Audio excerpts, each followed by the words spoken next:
There was a job no one wanted, a role no one could bear. They carried out society's darkest orders, yet were feared, despised, and shunned. Executioners held the power of life and death in their hands, but every action came at a cost.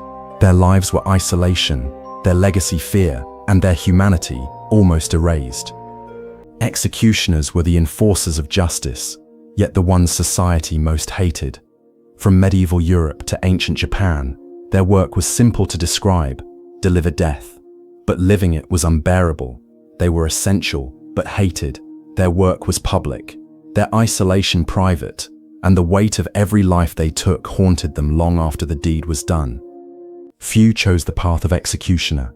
Many inherited it from their families, born into a legacy of fear. Some were criminals, offered a choice: die or serve.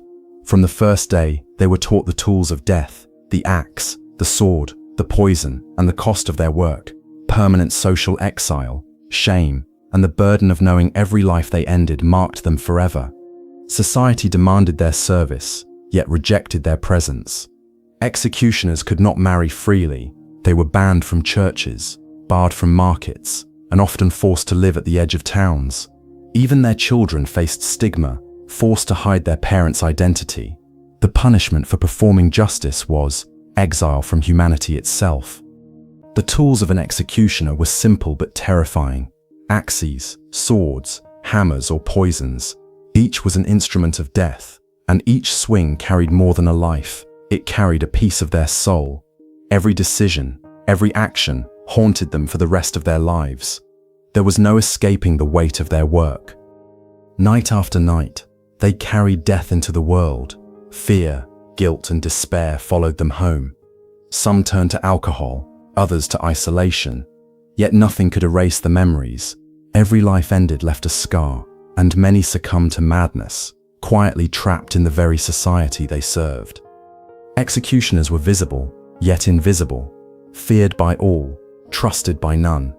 Crowds cheered at their work but turned away afterward. They were necessary, but never embraced. Every act of justice they carried out only deepened their isolation and reminded them of the role they could never escape. It was a paradox. Society needed them to exist, yet could not tolerate their presence. They maintained law and order, yet the law could not protect them.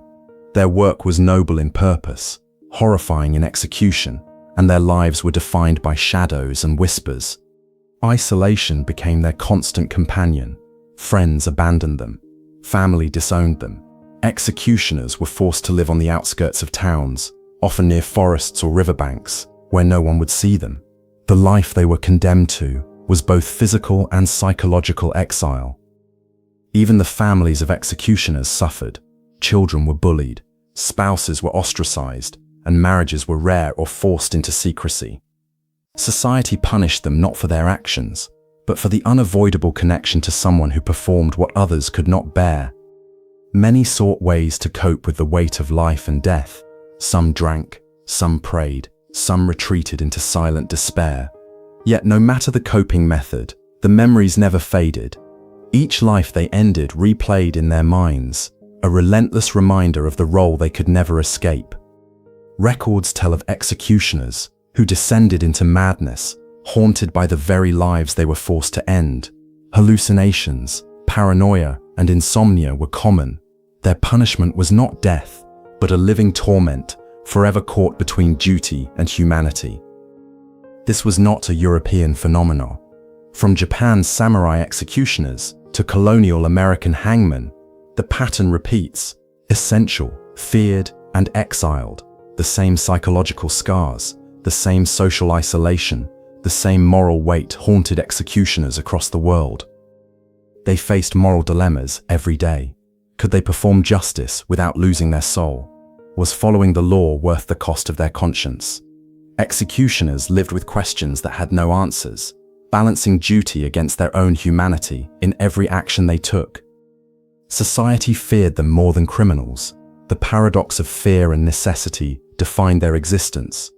People cheered when justice was done, but recoiled from the hand that delivered it. Executioners were instruments of law and symbols of horror, simultaneously essential and despised. Their work followed ritual and routine, designed to make death efficient, but never to ease their burden. Every action, every strike, every measured movement reinforced the reality they were alone in their duty. Precision did not lessen fear, it amplified the weight of responsibility.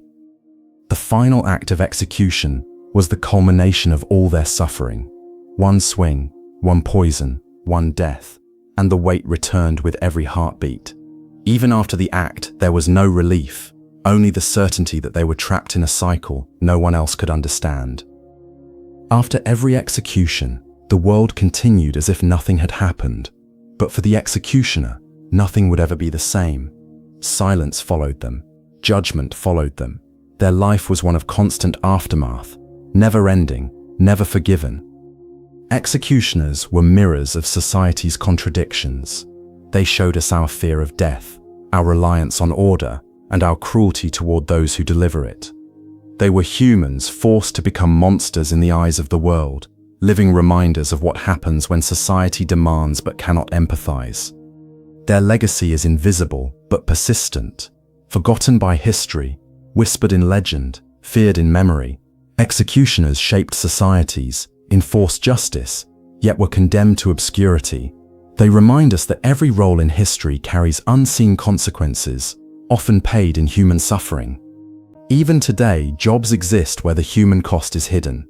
Soldiers, surgeons, operators of unseen systems, roles society relies on yet rarely understands.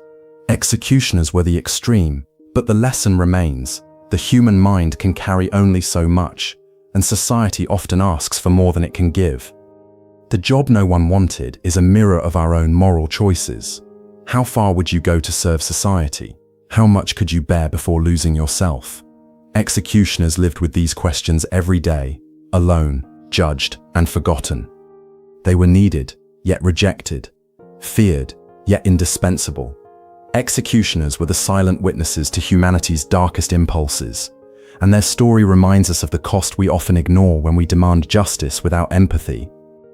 History remembers their actions, but not their pain. Executioners were human, trapped by duty and abandoned by society. Next time you think of justice, remember those who bore its weight alone, the lives they took, the lives they lost, and the cost of a job no one wanted.